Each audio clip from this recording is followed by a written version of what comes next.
نعرہ تکبیر۔ آپ مجلس کے آغاز میں تھکے ہوئے لگ رہے ہیں تو خطیب نے آپ کو دیکھ کے پڑھنا ہے، ذرا چست ہو کے تشریف فرما ہوں۔ نعرہ تکبیر، نعرہ رسالت، نعرہ رسالت، نعرہ حیدری، نعرہ حیدری، حسینیت، حسینیت، یزیدیت، یزیدیت، دشمنان اہل بیت پر لعنت، پھر بھی اہل بیت کے دشمنوں پر لعنت، برائے تعجیل ظہور امام زمانہ بلندر صلوات۔ صلی علی محمد وآل محمد۔ آپ سب کی خدمت میں السلام علیکم و تحفہ یا علی علیہ السلام مدد۔ ایک دفعہ مجلس کی قبولیت کے لیے صلوات کریں۔ اللہم صلی علی محمد وآل محمد۔ اپنی اپنی جو دلی حاجات، جو نیک مقاصد لیے اس ذکر حسین علیہ السلام میں شامل ہوتے ہوئے آپ یہ جو فرش عزا پہ بیٹھے ہیں، ایک صلوات اس طرح پڑھے کہ ملائکہ جو دعاؤں کو لے کے اللہ کی بارگاہ میں جاتے ہیں وہ خود کہیں کہ خدایا یہ درود ہی ایسا پڑھنے والا ہے، اس کی دعا کو قبول فرما۔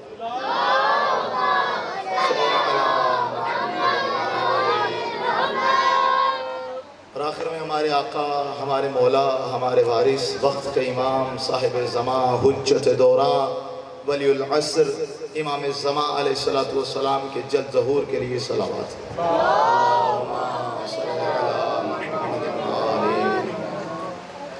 اعوذ باللہ من الشیطان اللعین الرجیم، بسم اللہ الرحمن الرحیم، الحمدللہ رب العالمین، والعاقبۃ للمتقین، الصلاة والسلام علی شفیع ذنوبنا وطبیب قلوبنا ابی القاسم محمد وعلى اہل بیتہ طیبین الطاہرین المعصومین والمظلومین، اذهب اللہ عنہم الرجس وطہرہم تطہیرا۔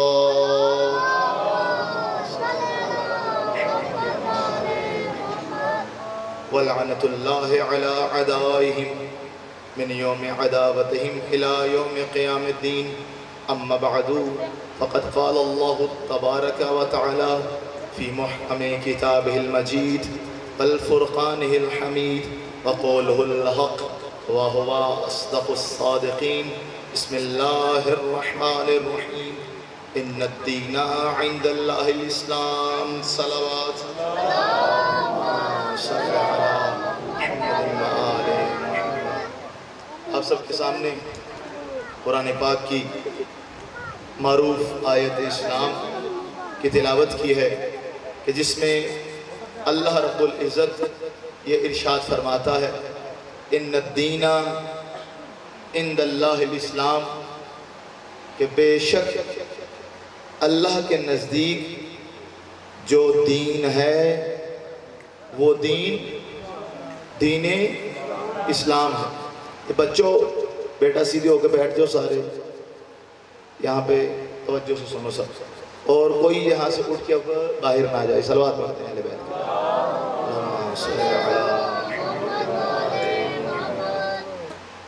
تو اللہ رب العزت نے ارشاد فرمایا، کیا میرا حبیب بتا دیجئے، ان الدین عند اللہ الاسلام، کہ بے شک اللہ کے نزدیک جو دین ہے وہ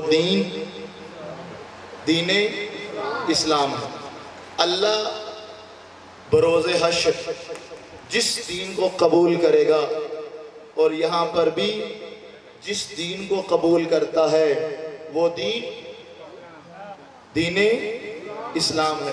تو پھر قرآن کی روشنی میں خوشخبری ہے تمام کلمہ پڑھنے والوں کو کہ تمام کلمہ پڑھنے والے یہ جان لیں کہ جو بھی کلمہ گو ہیں، جو بھی دین اسلام رکھتے ہیں، اللہ یہ بتا رہا ہے کہ یہ تمہارے پاس جو دین ہے یہ عام دین نہیں ہے،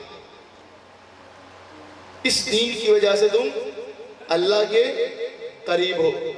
لیکن اسلام میں ہی، اسلام کے نام پر برپا ہونے والی جنگ کہ جس کا نام کربلا ہے، کربلا میں جو ہوئی تو اس میں بہت سارے ایسے لوگ تھے جو کلمہ بھی پڑھتے تھے، خدا کو وحدہ لا شریک بھی کہتے تھے، رسول کو محمد رسول اللہ بھی پڑھتے تھے، لیکن اس کے باوجود انہوں نے نواسہ رسول حضرت امام حسین کو کربلا کے صحرا میں بے جرم و بے خطا، پیاس کی حالت میں، بھوک کی حالت میں، شدت ظلم کے ساتھ شہید کیا۔ اب ایک طرف یہ قرآن کہہ رہا ہے کہ اللہ کے نزدیک کیا ہے دین؟ دین اسلام۔ تو جس کے پاس بھی اسلام ہے وہ کیا کہلائے گا؟ مسلمان کہلائے گا۔ جو بھی کلمہ گو ہے وہ کیا کہلائے گا؟ مسلمان۔ تو مسلمان کی تعریف کیا ہے؟ کہ جس کے پاس دین اسلام ہے وہ مسلمان ہے، اور جو بھی مسلمان ہے وہ کس دین کا پیروکار ہے؟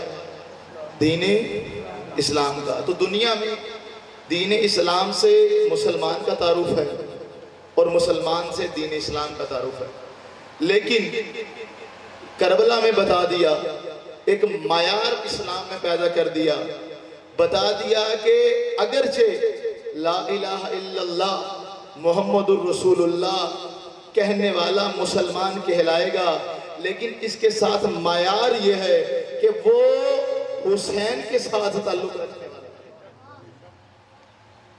یزید کے ساتھ تعلق رکھنے والا نہ ہو۔ تو اس لیے علماء نے بھی یہی کہا، بزرگوں نے بھی یہی کہا کہ کربلا کے بعد دو ہی اصل بڑے فرقے ہیں،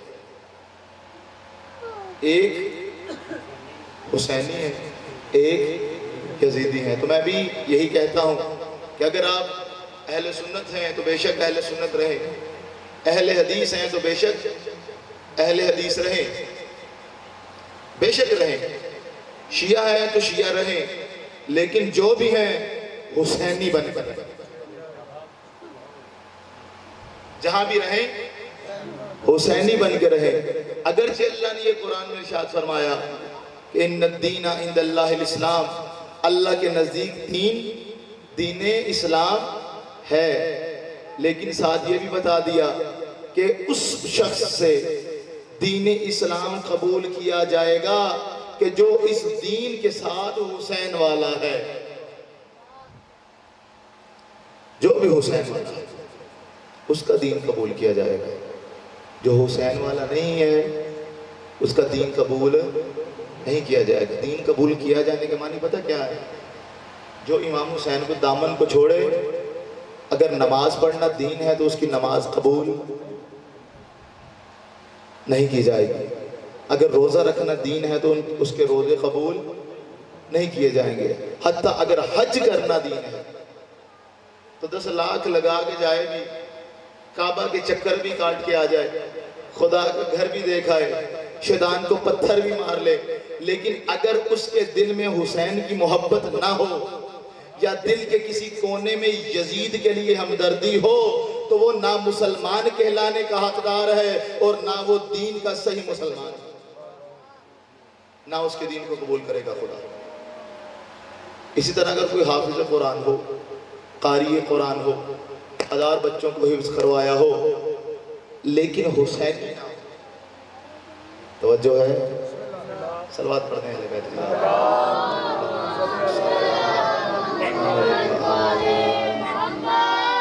اس لیے آج کے دور میں جو لوگ مطالعہ کرتے جاتے ہیں، پڑھتے جاتے ہیں، شعور آتا جاتا ہے، تو دنیا بھر میں دیکھیں سب یہی پکارتے نظر آئے، ہم بھی امام حسین کو مانتے ہیں، حسین ہمارے بھی ہیں۔ کربلا میں حتیٰ کہ یہاں تک ہندو بھی زیارت امام کے لیے جا رہے ہیں، سکھ بھی جا رہے ہیں، جو دوسرے دین سے تعلق رکھنے ہیں وہ بھی جا رہے ہیں، ان کو سمجھ آ گئی ہے، ان کو سمجھ آ گئی ہے۔ وہ کہتے ہیں حسین صرف مسلمانوں کے امام نہیں بلکہ انسانیت کے امام ہیں۔ یہ خود کو مسلمان ہی کہنے والے ہیں کچھ، جو کہتے ہیں نہیں نہیں حسین شیعوں کے امام ہیں۔ کیا کہتے ہیں؟ شیعوں کے امام ہیں۔ سلوات پڑھتے ہیں اہل بیت کی۔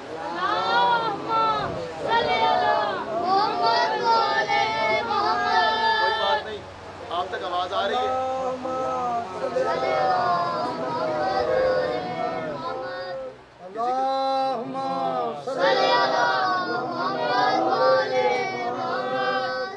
تو یہ بات غیر دین والوں کو، غیر مذہب والوں کو تو سمجھ آ گئی، سکھوں کو تو سمجھ آ گئی، ہندوؤں کو تو سمجھ آ گئی کہ جو حسین ہیں وہ صرف مسلمانوں کے امام نہیں ہیں، وہ انسانیت کے امام ہیں، وہ انسانیت کے امام ہیں۔ لیکن ابھی بھی آج کے دور میں بھی بہت سارے ایسے لوگ ہیں جو خود کو مسلمان بھی کہتے نظر آئیں گے اور امام حسین کے بارے میں بھی کہیں گے کہ یہ کن کے امام ہیں؟ شیعوں کے۔ حتیٰ کہ یہاں تک کہا جاتا ہے کسی جگہ پر اگر بچے امام حسین کہتے ہیں تو ان کو کہتے ہیں امام حسین نہیں کہتے، حضرت امام حسین، حضرت حسین کہتے ہیں۔ تو جو بھی امام حسین کہے یا علیہ السلام کہے تو یہ تو شیعہ کہتے ہیں، یہ تو شیعہ کہتے ہیں۔ کہیں ایسا نہ ہو کہ شیعوں کی مخالفت کرتے ہوئے اپنے امام مولا کی مخالفت کرتے، تو شیعوں سے مخالفت کی وجہ سے دامن حسین کو جو چھوڑے گا اللہ اس کے دین کو ہی قبول نہیں کرے گا۔ ایک صلوات پڑھتے ہیں اہل بیت۔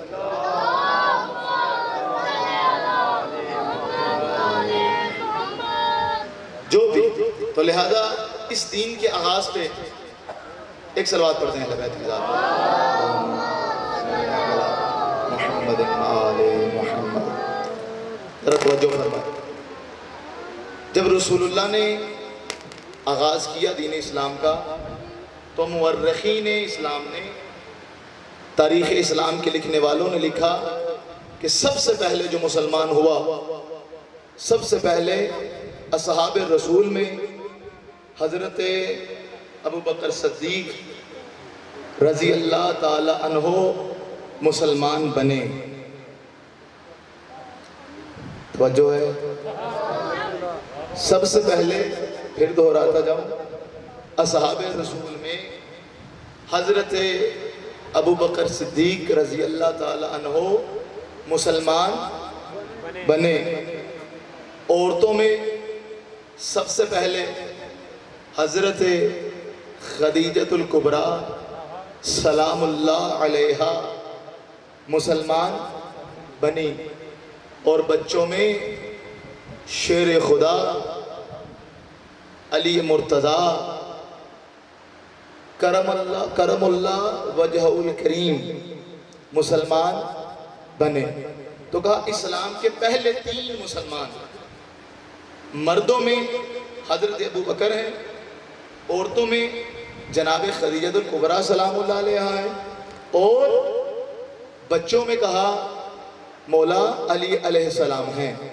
ہم کہتے ہیں ٹھیک ہے، یہ آپ کی تحقیق ہے، مورخین نے لکھ دیا ہے، ہم اس بات کو مانتے ہیں، اس بات کو تسلیم کرتے ہیں کہ حضرت ابو بکر صدیق رضی اللہ تعالی عنہ مسلمان بنے۔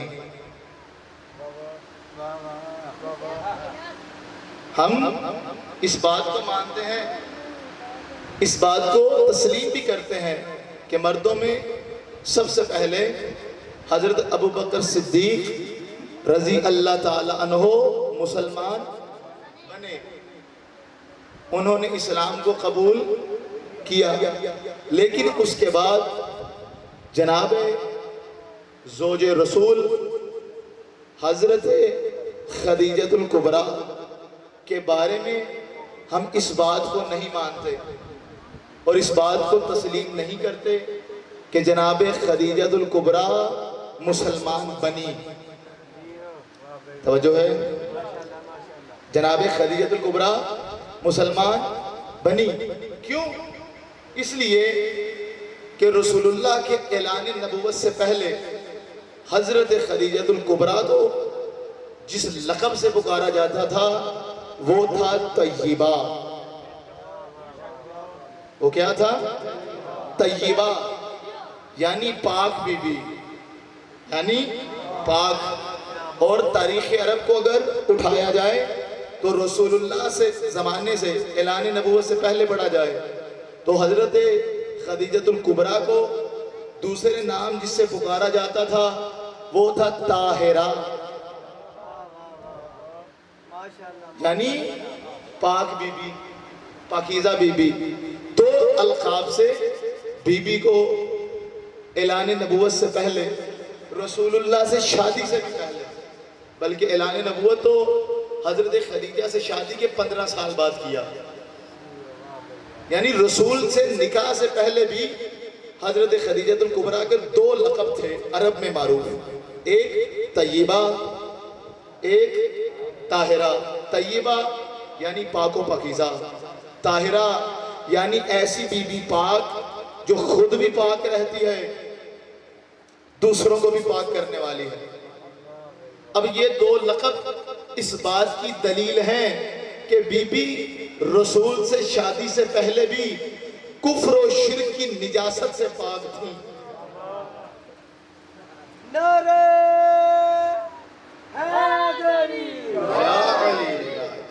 یہ بات اس بات کی دلیل ہے کہ بی بی کو طاہرہ لقب، طیبہ لقب، اس بات کی دلیل ہے کہ بی بی رسول اللہ سے رشتہ ازواج میں منسلک ہونے سے پہلے ہی کفر اور شرک کی نجاست سے پاک تھیں.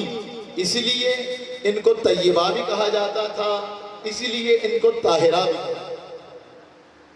اور پھر عرب میں کیونکہ حضرت خدیجہ الکبریٰ رئیس العرب تھی، اس دور کے بڑے بڑے علماء کو بلا کر پردے میں بیٹھ کے آپ پوچھا کرتی تھی کہ جو آخری نبی آئے گا، جو آخری نبی آئے گا، جو آخری نبی ہوگا، اس کی صفات کیا ہے، اس کی علامتیں کیا ہیں، اس کی نشانیاں کیا ہیں. تو بی بی اس دور کے جو عیسائی یہودی بڑے بڑے علماء تھے ان کو بلا کر ہدیہ دے کر اس بات کے بارے میں پردے میں بیٹھ کر یہ جانتی تھیں کہ آخری نبی کی صفات کیا ہوں گی، آخری نبی کی علامات کیا ہوں گی، آخری نبی کی نشانیاں کیا ہوں گی. اسی لیے بی بی نے عرب کے بڑے بڑے رشتے آئے، کوئی رشتہ قبول نہ کیا، کیونکہ آپ کو پتہ چل چکا تھا کہ رسول اللہ عرب میں موجود ہیں. تو آپ نے جب تک رسول ان سے نہیں ملے تب تک آپ نے شادی کا کہیں بھی جو آپ کو پروانہ آیا اس کو قبول نہیں کیا. جب رسول اللہ سے شادی ہونے کا وقت تھا تو رسول کے نکاح خواہ، رسول اللہ کا نکاح پڑھنے والے کون ہیں؟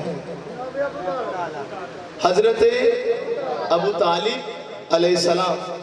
اس وقت حضرت ابو طالب علیہ السلام نے خطبہ نکاح میں سب سے پہلے پڑھا اعوذ باللہ من الشیطان الرجیم بسم اللہ الرحمن الرحیم الحمدللہ رب العالمین الرحمن الرحیم مالک یوم الدین ایاک نعبد و ایاک نستعین اہدنا الصراط المستقیم صراط الذین انعمت علیہم غیر المغضوب علیہم ولا الضالین. سب سے پہلے یہ قرآن بھی نازل ہونے سے پہلے اس سورہ کو حضرت رسول اللہ کے نکاح کے موقع پر حضرت ابو طالب نے پڑھا. یہی وجہ ہے کہ سورہ میں اللہ نے یہ ارشاد نہیں فرمایا اے میرا حبیب یہ فرما یہ بتا، بلکہ یہ سورہ انسان کی طرف سے ہے. اے الحمدللہ رب العالمین، تمام تعریفیں اس پروردگار کی جو عالمین کا پروردگار ہے. اب میں سورہ الحمد کے سارے ترجمے کی طرف نہیں جاتا، آپ جانتے ہیں. جو نہیں جانتے وہ جا کے کم از کم سورۃ الحمد کا ترجمہ پڑھیں اور پھر قاری صاحب سے جا کے پوچھیں یہ جو سورہ ہے یہ کس نے سب سے پہلے اللہ کی بارگاہ میں پڑھا. یہی سورہ اللہ نے نماز میں پڑھنے کا رسول اللہ نے کیوں حکم دیا؟ کیا وجہ ہے؟ تو یہ سورہ اتنا پسند آیا، زبان ابو طالب سے یہ تعریف اللہ کو اتنی پسند آئی کہ اللہ نے قرآن میں نازل کیا. اب رسول اللہ پہ جو قرآن کا نزول ہوا وہ کب ہوا؟ 40 سال کے بعد. اور رسول اللہ کی شادی کب ہوئی؟ 25 سال. یعنی قرآن کے نازل ہونے سے 15 سال پہلے ابو طالب علیہ السلام نے اس سورہ کی تلاوت کی. صلوات پڑھ دیجئے اہل بیت کا.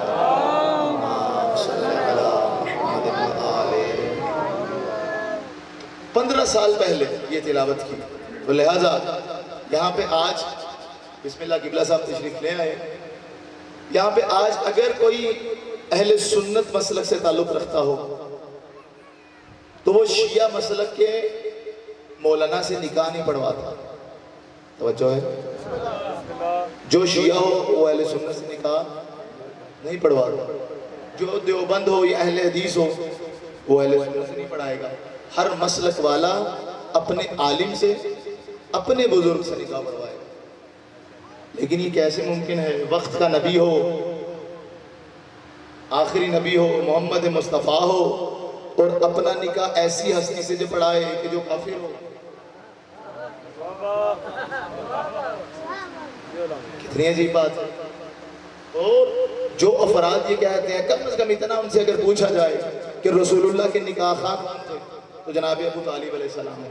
تو دیکھیں تاریخ میں یہ جو حضرت خدیجہ الکبریٰ کی شان کو گھٹانے کی کوشش کی گئی اور ادھر حضرت ابو طالب علیہ السلام کی شان کو کم کرنے کی کوشش کی گئی، یہ اسی وجہ سے تھی کہ حضرت خدیجہ جناب زہرا کی ماں ہے اور حضرت ابو طالب علی ابن ابی طالب کے بابا ہیں. اسی وجہ سے جناب خدیجہ حضرت زہرا کی ماں اور جناب ابو طالب مولا علی کے باپ ہیں. تو یہ مولا علی علیہ السلام سے بغض رکھنے کی وجہ سے جناب ابو طالب علیہ السلام کا انکار کیا گیا. یہ مولا علی کے بغض. تو لہذا یہ جو تاریخ میں لکھا، جب کہا کہ ایک طرف مانا، کہا کہ حضرت خدیجہ اسلام کی پہلی خاتون تھی، تو ساتھ لکھ دیا کہ آپ کے پہلے 2 نکاح ہو چکے تھے، آپ کی 2 شادیاں ہو چکی تھی، پھر آپ 2 جگہ سے طلاق یافتہ تھیں، اور پھر محمد رسول اللہ سے آپ کی شادی ہوئی.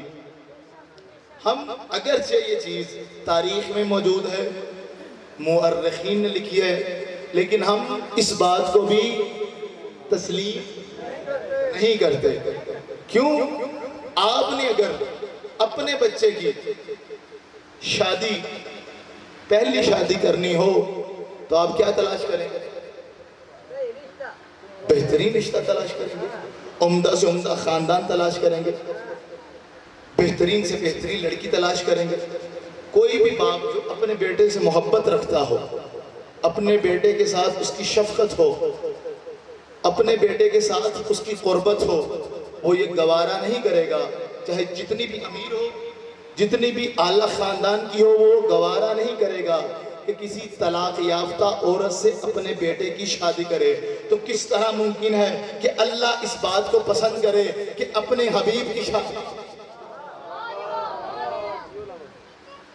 اپنے حبیب کی شادی ایسی عورت سے کرے؟ تو یہ بغض اہل بیت کی وجہ سے حضرت خدیجہ الکبریٰ پہ بہتان باندھا گیا کہ آپ کی پہلے 2 شادیاں ہو چکی تھی. اب اگر رسول سے پوچھا جائے تو رسول اللہ نے کہا کہ حضرت خدیجہ ایسی عورت تھی، رسول اللہ نے آپ کی زندگی میں دوسری شادی نہیں کی. پوچھا گیا یا رسول اللہ حضرت خدیجہ الکبریٰ کے بارے میں کچھ بتائیں. کہا خدیجہ وہ ہستی ہے کہ جس نے محمد مصطفیٰ کا اس وقت ساتھ دیا جب سب نے محمد مصطفیٰ کو راضی کیا. یعنی جن کو یاد کر کے رسول اللہ سبحاتے تھے وہ یہ حضرت خدیجہ ہے، حضرت ابو طالب. اور پھر جس بی بی کو اللہ نے ایسی بیٹی عطا کی ہو کہ جو سیدۃ النساء العالمین، ایسی بیٹی عطا کی ہو کہ جو امام حسن و حسین کی بھی ماں. کیسے ممکن ہے، کیسے ممکن ہے کہ وہ دو جگہ سے. لہذا یہ جو تاریخ میں ملتا ہے یا ذکر کیا گیا ہے یہ صرف اسی لیے ہے کہ بغض امام علی علیہ السلام اور بغض حضرت زہرا کی وجہ سے جناب ابو طالب کا انکار کیا جاتا ہے اور جناب حضرت خدیجہ الکبریٰ کا انکار کیا جاتا ہے. تو ہم اس بات کو مانتے ہیں کہ حضرت ابو بکر صدیق رضی اللہ تعالیٰ عنہ مسلمان بنے، لیکن اس بات کو تسلیم نہیں کرتے کہ حضرت خدیجہ الکبریٰ مسلمان بنی، چونکہ آپ طیبہ اور طاہرہ کے نام سے پہلے ہی معروف تھی. اور تیسرے نمبر پہ جو حضرت علی علیہ السلام کے بارے میں کہا گیا کہ آپ بھی مسلمان بنے، ہم اس بات کو بھی تسلیم نہیں کرتے، چونکہ مولا علی علیہ السلام نے اس دنیا میں آتے ہی سب سے پہلے جو اپنی آنکھ کھول کے زیارت کی وہ چہرہ مصطفیٰ کی. اس دنیا میں آنے کے بعد سب سے پہلے جو مولا علی نے غذا لی وہ زبان اقدس رسالت سے لی. تو مولا علی نے جو سب سے پہلے اس دنیا میں کسی کے ہاتھ کے اوپر آئے وہ رسول اللہ کے ہاتھ میں. تو کیسے ممکن ہے جس نے سب سے پہلے چہرے مصطفیٰ کی زیارت کی ہو، غذا مصطفیٰ سے لی ہو، پرورش مصطفیٰ سے پائی ہو، وہ کفر و شرک کی طرف چلا جائے؟ تو لہذا یہ پہلے ہی اسلام پر ہیں، ان کو اسلام قبول کرنے کی ضرورت نہیں. اسلام قبول کرنے کی ضرورت اسے ہے جو پہلے یا شرک کرنے والا ہو یا کفر. لہذا کبھی زندگی رہی انشاءاللہ دوبارہ موقع ملا تو اس گفتگو کو یہاں سے آگے بڑھائیں گے. اللہ صاحب موجود ہیں. اب اختصاراً کچھ مصائب کی جملے عرض کروں گا. بڑا پیار ہوتا ہے بھائی اور بہن کا، ایسا رشتہ ہے کہ بھائی بہنوں کے لیے باپ کی طرح بن جاتا ہے اور بہن بھائی کے لیے ماں کی طرح بن جاتی ہے. بھائیوں اور بہنوں کا بڑا عظیم رشتہ ہے، بڑا ایک دوسرے کا خیال کرنے والے ہیں. لڑے بھی ہوئے ایک دوسرے سے پھر بھی ایک دوسرے کے لیے دعا کرتے ہیں. اگر بظاہر بولتے بھی نہ ہو تو دوسرے کو پریشان دے کر پریشان ہو جاتے ہیں. لیکن بہن بھائی کی اس مثال میں ایک ہستی جناب زینب ہیں اور امام حسین ہیں، اور ایک جناب زینب اور حضرت عباس. بڑا پیار بھی تھا اور بڑا احترام کرتے تھے جناب عباس جناب زینب عالیہ کا. ساری زندگی بی بی کہتی رہی کہ اے عباس مجھے بہنا کہہ کے پکار. تو مولا عباس آقا زادی کہہ کے پکارا کرتے تھے. اور حضرت عباس علیہ السلام کی یہ اعلیٰ ظرفی ہے کہ آپ آقا زادی کہتے تھے، اور بی بی زینب کی یہ محبت اور الفت ہے کہ آپ حضرت عباس کو اپنا غلام نہیں کہتے، اپنا بھائی کہتے تھے. جب تک عباس زندہ رہے بی بی کو ناز تھا. جتنے بھی آئے لشکر میں کربلا میں بی بی کو جب تک عباس زندہ تھے پرواہ نہیں تھی. جتنا بھی لشکر آ جائے اس بات پہ مان تھا کہ میرا عباس ہے. ایک دفعہ کہتے ہیں کہ جناب عباس کسی کام کے لیے کہیں جانے لگے، پاؤں الجھا، زمین پہ گرے، آپ کی پیشانی پہ چوٹ آئی. جناب زینب فوراً بھائی کے پاس پہنچی، جا کے بھائی کے سر کو اپنی جھولی میں رکھ کے پوچھا بھیا آپ کو زیادہ چوٹ نہیں آئی؟ جناب عباس نے کہا بہنا نہیں میں ٹھیک ہوں. تڑپ گئی بی بی. لیکن ہم کہتے ہیں بی بی کربلا میں آپ نے کس طرح برداشت کیا. جب عباس پانی لینے کے لیے گئے, پانی لے کے جب آ رہے تھے تو آتے ہوئے پہلے فرات پہ جب پہنچے, پیاس کی شدت تھی بڑی. جناب عباس نے ہاتھوں میں پانی کو لیا, مختصر کرتا ہوں بہت زیادہ, پانی کو لیا, اونٹوں کے قریب لے کے آئے تو یاد آیا مولا حسین پیاسے ہیں, جناب زینب عالیہ پیاسی ہیں, حضرت بی بی سکینہ پیاسی ہیں, بچے پیاسے ہیں. جناب عباس نے پانی کو چھوڑ دیا. حضرت عباس کا جو گھوڑا تھا وہ بھی پیاسا تھا, لیکن مالک کا وفادار تھا. دیکھتا رہا جب مالک پانی پی لے پھر پانی پیوں گا. جو ہی عباس علیہ السلام نے چھوڑا, گھوڑے نے بھی منہ کو ہٹا لیا. جناب عباس نے کہا کہ گھوڑا تو پانی پی, تو نے کیوں چھوڑ دیا. کہتے ہیں کہ جناب عباس علیہ السلام نے گھوڑے کو کہا, گھوڑے نے بھی پانی نہ پیا. جناب عباس نے مشکیزہ بھرا, ایک ہاتھ میں علم تھا, ایک میں گھوڑے کی لجام تھی. مشکیزے کو کندھے پہ باندھا, واپس خیموں کی طرف روانہ ہوئے کہ چاروں طرف سے لشکر نے گھیر لیا. جناب عباس دفاع کرتے ہوئے, وار کرتے ہوئے نہیں, دفاع کرتے ہوئے, چیرتے ہوئے لشکر کو خیمے کے قریب آتے گئے. اتنے میں آواز بلند ہوئی عمر سعد کے لشکر کی طرف سے کہ اگر عباس خیمے میں پہنچ گئے ہماری محنت ضائع ہو جائے گی. عباس خیمے میں نہ پہنچنے پائے. کہا ہم کوشش کر رہے ہیں, لیکن عباس رکنے کا نہیں نام لے رہے. اتنا کہنا تھا کہ کہا سب مل کے حملہ کر دو. ایک دفعہ تیروں کی بارش ہوئی. ایک تیر جناب عباس کے سینے پہ لگا, ایک تیر جناب عباس کے بازو پہ لگا. اتنا کم نہ تھا کہ ایک طرف سے ایک ملعون آگے بڑھا, جناب عباس کے بازو پہ حملہ کیا. جناب عباس کے بازو کٹ گیا. جناب عباس کا جو علم تھا آپ نے اس علم کو کٹے ہوئے بازو پہ بھی زمین پہ گاڑ دیا.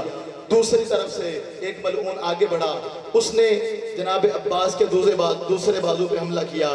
جناب عباس کا دوسرا بازو بھی کٹ گیا.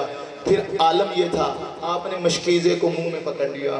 منہ میں پکڑ کے گھوڑے سے کہا اے میرا گھوڑا مجھے جلد خیموں میں لے جا, اب دونوں بازو کٹے ہیں. جناب عباس نے مشکیزے کو منہ میں پکڑا ہے. اب دوسری طرف سے کہا کہ تیر مارو کہیں مشکیزے میں پانی نہ رہ جائے. اتنے تیر چلائے گئے کہ کچھ تیر مشکیزے میں لگے. ایک تیر جناب عباس کی آنکھ میں لگا. آنکھ میں تیر کا لگنا تھا کہ آنکھ سے خون بہنا شروع ہو گیا. اتنے میں ایک ملعون نے جناب عباس کے گھوڑے پہ حملہ کیا. اب جب جناب عباس زمین پہ گرنے لگے, آپ کو پتا ہے نا جب کوئی زمین پر آئے تو سب سے پہلے جب گرنے لگتا ہے تو کیا کرتا ہے؟ سب سے پہلے زمین پر اپنے ہاتھوں کو لگاتا ہے. لیکن ہے قسمت جناب عباس کی, ہاتھ پہلے ہی کٹے ہوئے تھے. جناب عباس زمین پر جو گرے, وہ جو تیر آنکھ میں لگا تھا وہ اور پہ وسط ہو گیا. ایک دفعہ پکارا السلام علیکہ یا ابا عبداللہ, اے میرے آقا اے میرے مولا حسین آپ پر سلام ہو. ادرکنی یا حسین. امام حسین مدد کو آئے آ کے جناب عباس کے پاس آئے. فوراً آ کے جھولی میں سر رکھا, کہا اے عباس آنکھیں کھول میری طرف دیکھ. اے عباس, جناب عباس نے کہا بھیا میرے آقا اے میرے مولا میری ایک وصیت سن لیجئے. مولا نے کہا چل تیرے میں وجود کو لے کے خیموں میں جاتا ہوں. جناب عباس نے کہا کہ آقا مجھے خیموں میں نہ لے کے جائیے گا, میرے لاشے کو یہیں رہنے دیجیے. پوچھا کیوں؟ مولا نے کہا کہ میں جناب سکینہ سے شرمندہ ہوں, میں پانی نہیں لے جا پایا. میں جناب سکینہ سے شرمندہ ہوں, میں جناب زینب عالیہ سے شرمندہ ہوں. آقا میرے لاشے کو یہیں رہنے دیجئے گا, میرے لاشے کو نہ لے کے جائیے گا. مولا یہ میری وصیت ہے. مولا امام حسین نے کہا عباس اپنی تو وصیت کر دی ہے, میری بھی ایک خواہش پوری کر دے. مولا عباس نے کہا بولیں آقا. کہا ساری زندگی تجھے کہتا رہا ہوں مجھے بھائی کہہ کے پکار, مجھے بھائی کہہ کے پکار, لیکن اے عباس تو مجھے آقا کہتا رہا ہے. آج ذرا بھائی کہہ دے, میرے کان ترسے ہوئے ہیں تیری زبان سے بھائی سننے کے لیے. جناب عباس کہہ دیں آقا چلے میں آپ کی خواہش پوری کرتا ہوں, مجھے عباس کی بھی 2 خواہشیں پوری کر دیں. کہا بول عباس. کہا مولا ایک مجھے سینے سے لگا لیں, دوسری ایک خواہش ہے میں آپ کی زیارت کرنا چاہتا ہوں، لیکن آنکھ میں تیر لگا ہے، خون اتنا بہہ گیا ہے، آنکھ کھلتی نہیں ہے۔ مولا میرے ہاتھ نہیں کہ اپنے ہاتھوں سے تیر کو کھینچ لوں، مولا اپنے ہاتھ سے اس تیر کو کھینچ لے، اس تیر کو کھینچ کے مجھے اپنے سینے سے لگا لے۔ کہتے ہیں مولا حسین نے جو ہی تیر کو نکالا، ایک خون کا فوارہ نکلا۔ جناب امام حسین نے جناب عباس کو سینے سے لگایا، رو کے کہا عباس حسین نے تیری پوری کر دی، اب بھی مجھے بھائی کہہ دے۔ جناب عباس علیہ السلام نے خیموں کی طرف دیکھا، کہا بی بی اب تیرے پردوں کا میں وارث نہیں ہوں، وَعَلَى لَعْنَةُ اللَّهِ